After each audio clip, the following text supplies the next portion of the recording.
आगामी रमजान आणि शिवजयंती उत्सवाच्या पार्श्वभूमीवर खामगाव शहरात शांतता व सुव्यवस्था राखण्यासाठी पोलीस प्रशासनाकडून विशेष संचलन करण्यात आले.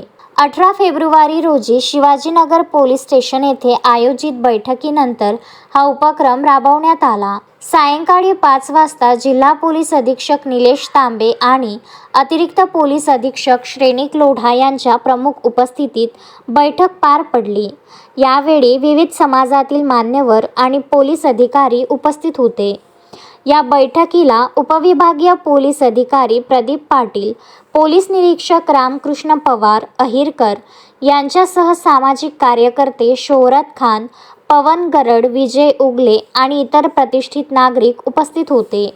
शिवाजीनगर पोलीस ठाण्यापासून सुरू झालेला हा मार्च सुटाळपुरा, बोरीपुरा, शिवाजी वेस, दालफैल, मस्तान चौक, जुना फैल आणि निर्मल ट्रेनिंग या भागातून काढण्यात आला.